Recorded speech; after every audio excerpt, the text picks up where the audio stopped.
Hello, একে তো phone ধরো না, তার উপর আবার দেখো না কে ফোন দিচ্ছে। হ্যাঁ কই তুমি? আমি ক্লাস শেষ করে তোমার জন্য বাইরে দাঁড়িয়ে আছি, তাড়াতাড়ি আসো। ও শিট, আচ্ছা আমি আসতেছি, দাঁড়াও 2 মিনিট। আমি কি বেশি লেট করে ফেলছি?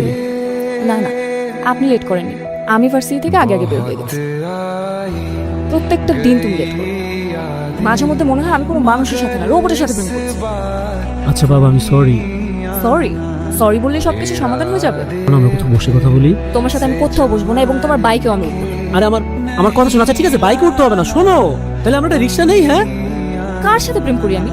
শোনো, আমার সামনে একদমই ওভার স্মার্ট সারা ট্রাই করবা না। তুই যদি স্মার্ট না হইতাম তুমি কি আমার সাথে রিলেশন করতা? আমাকে তো পাত্তাই দিতাম। অমানুষ জায়গায় আরো রাগ বাড়াই দিচ্ছ। কারণ কি জানো?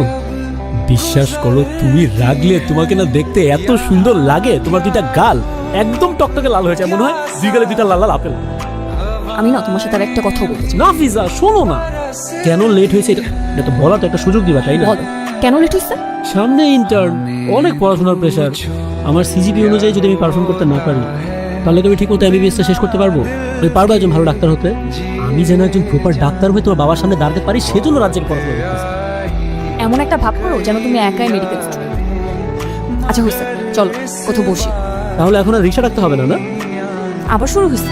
না না না, ওঠো ওঠো ওঠো, দিস ইজ ফর ইউ। রাগটা একটু কমছে? এই সামান্য ফুল দিয়ে আমার রাগ ভাঙাতে যাচ্ছ? একটা গোলাপও তুমি আসতে পারতে। শুধু গোলাপ দিলে কি ভালোবাসা প্রকাশ পায়? ভালোবাসা তো ভালোবাসা, এটার সাথে ফুলের কি সম্পর্ক? আমি যদি তোমাকে ভালোবেসে গাছের একটা পাতাও দেই না, তারপরও সেই পাতাটা আমার ভালোবাসাটাকেই এক্সপ্রেস করবে। তোমার সাথে আমি কথা পারবো না, বাদ দাও। করলে আপনার রাগটা ভাঙবে, আপনি বলে দেন, আমি ওইটাই করবো। আমাকে বিয়ে করলে? তুমি তো খুব ভালো করেই জানো এই পৃথিবীতে মা ছাড়া আমার আর কেউ না। মা অনেক অসুস্থ, তুমি নিজেও দেখছো সেটা। আর মেডিকেলটাও তো এখন শেষ করতে পারিনি। অ্যাটলিস্ট আমার ইন্টার্ন শেষ হওয়া পর্যন্ত তো সময় লাগবে। বাবা আমাকে বিয়ে দেওয়ার জন্য উঠে পড়ে গেছে। কিন্তু আমি তো আমার সিচুয়েশনটা একদম খুলে তোমাকে বললাম, তুমি বলো আমার কি করা উচিত? তোমার কিচ্ছু করতে হবে না। আমার বাবা আমাকে অন্য ছেলের সাথে বিয়ে দিয়ে দিবে, আর তুমি তাকে তাকে দেখবে। শোন, তোর জন্য একটা ছেলে দেখেছি, ইউএসএ সেটেল, বিয়ে করে তোকে নিয়ে চলে যাবে। তোর মতামতটা বলিস। আবারও বিয়ের কথা?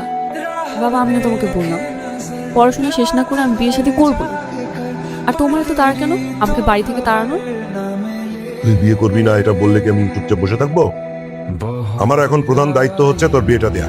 বাবার সাথে অন্তত কথা বলো। আমি তোমার বাবার সাথে দেখা করে বলবো আমি একজন এতিম, একজন বেকার ছেলে, আমার নিজের তো কোনো বাপ মা নাই। ছোটবেলায় একজন মহিলা খুব মায়া করে আমাকে দত্তক নিয়েছিলেন, এখন উনিও আমার গার্জেন হতে পারবেন না। উনার মাথায় সমস্যা, উনি অসুস্থ। আপনি কি অনুগ্রহ করে আপনার একমাত্র মেয়েকে আমার কাছে বিয়ে দিবেন? তোর কথাগুলো শুনতে কেমন লাগতেছে? উনার বাবা কেন, পৃথিবীর কোনো বাপ তার মেয়েকে এরকম একটা ছেলের সাথে বিয়ে দিবে?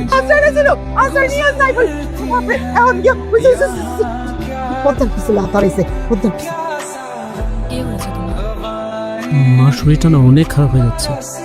ডক্টর কি বলেছে লাস্ট? আন্টি সুস্থ হতে কতদিন লাগবে? যত দিন যাবে আরো অসুস্থ হতে থাকবে। ওনার ব্রেনের কনসিয়াস সেলগুলো আস্তে আস্তে শুকিয়ে যাবে, তারপর ফুল বডি প্যারালাইজ হয়ে যাবে, আর কোনোদিনও সুস্থ হবে না।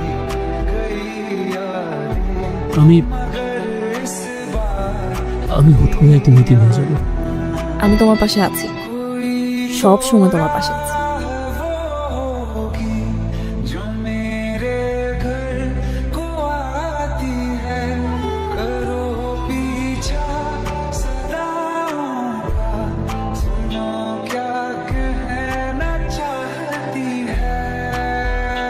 তোর লজ্জা করে না? ছি! আমার মেয়ে কিনা ছেলেদের সঙ্গে রিক্সায় ঘুরে বেড়ায়। সারাটা জীবন আমি মানুষের সামনে কত কত সুনাম করি আমার মেয়েকে নিয়ে। এই দিনটা দেখার জন্য যত দ্রুত সম্ভব আমি তোর বিয়ের ব্যবস্থা করছি। তুমি তো বলেছিলে যদি আমি কখনো কাউকে পছন্দ করি তুমি তাকে একটাবার সুযোগ দিতে পার দেখা করো। তোমার যদি ওকে পছন্দ না হয় তাহলে আমি ওই ছেলের সাথে আর কখনোই কথা বলবো না, প্রমিস। ঠিক আছে, তুমি কি করো? আমার মেডিকেলটা প্রায় শেষের দিকে, এখন ইন্টার্ন করার জন্য প্রিপারেশন নিচ্ছি। প্রাইভেট মেডিকেলে পড়তে গেলে তো বাবার অনেক টাকার দরকার হয়, সেই সঙ্গে বাবারও দরকার হয়। তোমার তো আমার এই দুটোর কোনোটাই নেই। আপনি নাফিসার বাবা, সেজন্য তখন থেকে যা ইচ্ছা বলে যাচ্ছেন। আপনার একটা কথার উত্তর আমি দিচ্ছি না। না হলে তুমি কি বলতে? তোমার স্টুডেন্টের বাইরে আর কোনো আইডেন্টিটি আছে? আপাতত নেই। আমি বুঝতে পারছি আপনি আমার ব্যাপারে খুব ভালো খোঁজ খবর নিয়েছেন। আমার ব্যাপারে সব কিছু জেনে শুনে তারপরে আপনি আমাকে আপনার বাড়িতে ডেকেছেন। সব কিছু জানার পরেও আপনি আমার সাথে এভাবে কেন কথা বলছেন? কারণ তোমার জায়গাটা আমি তোমাকে চেনাচ্ছি।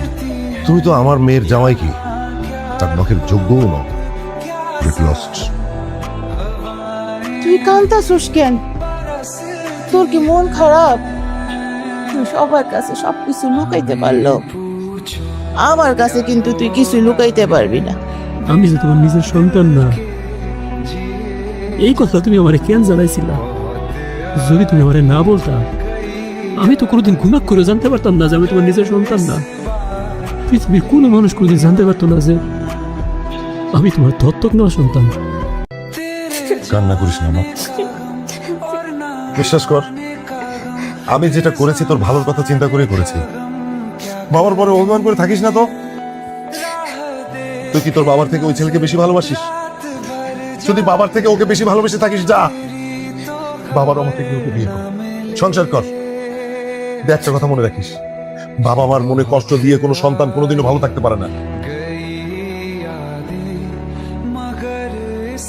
হ্যালো নাফিজা, তুমি কি আমাকে বিয়ে করবে? আমি তো চাই তোমাকে বিয়ে করে সারা জীবন একসাথে থাকতে, কিন্তু তোমার বাবা কখনো আমাদের সম্পর্ক মেনে নিল না। যদি তুমি চাও তাহলে আমরা অনেক দূরে কোথাও চলে যাব। আমি তোমাকে ছাড়া থাকতে পারছি না। আমি কাল সকাল 10টায় স্টেশনে চলে আসবে। আমি সময় মতো ব্যাগ নিয়ে তোমার কাছে চলে আসবো। আমরা অনেক দূরে কোথাও চলে যাব। প্লিজ এবার লেট করো না। আচ্ছা, আমি কালকে আসবো। ঘুমিয়ে রেখো। আমি আজকে চলে যেতেছি মা। আজকে তুমি এত অসুস্থ, তোমার প্রতি আমার যেরকম অনেক দায়িত্ব, নাফিজার প্রতিও তো আমার অনেক দায়িত্ব। চারদিকে সবকিছু নর্মাল হয়ে গেলে আমি নাফিজার নিয়ে বাড়িতে চলে আসবো। তোমার এতগুলা কথা বললাম, তুমি আমার কোনো কথার উত্তর দিলাম না। আমার উপরে তুমি রাগ করছো মা? মা, এই মা, মা তুমি নিঃশ্বাস নিতেছো না কেন? হ্যাঁ, এই মুখ খোলো, মুখ খোলো মা, কথা কও। তোমার শরীর এরকম খাটো যেতেছে কেন? মা, মা, মা তোমার কি হয়েছে? তুমি কথা বলতেছো না কেন মা? মা একটা বার তুমি আমার সাথে একটু কথা বলো। এই চোখটা খুলো মা, মা চোখ খুলে একবার আমাদেরকে তাকাও মা। বাবা, কবরের পাশে বসে কান্নাকাটি করতে নেই। তুমি তোমার মার জন্য দোয়া চাও, আল্লাহ জানে তোমার মাকে জান্নাতবাসী করো। ভাই ভাই, আপনার ফোনটা আমি একটা মিনিট একটা শুনবি? হ্যাঁ, থ্যাংক ইউ। হ্যালো, হ্যাঁ নাফিজা, কেন আমাকে ফোন দিছো? কখনো আমাকে ফোন দিবা না।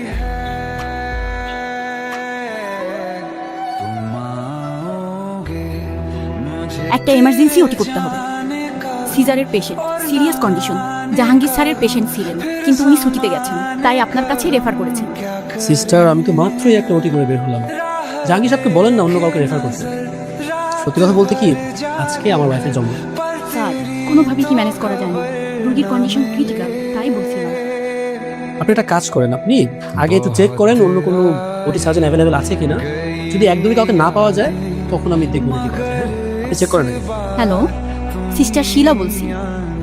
302 নম্বর বেডের পেশেন্ট নাফিজা শিকদারের জন্য সাজিদ স্যার ছাড়া আর কোনো সার্জন কি অ্যাভেলেবেল আছেন? জি আচ্ছা স্যার, কোনো অ্যাভেলেবেল সার্জন নেই। সিস্টার, আপনি পেশেন্টের নামটা কি বললেন? নাফিজা শিকদার। আপনি চেনেন নাকি স্যার? আপনি ওটি করার জন্য প্রিপারেশন নিন, আমি আসছি। জি স্যার। অভিনন্দন স্যার, আপনি আবারও আরেকটা ক্রিটিক্যাল অপারেশন সাকসেসফুলি কমপ্লিট করেছেন। সাজিদ, তুমি ফোন ধরছিলে না, তাই সারপ্রাইজ দিতে চলে আসলাম। I love you.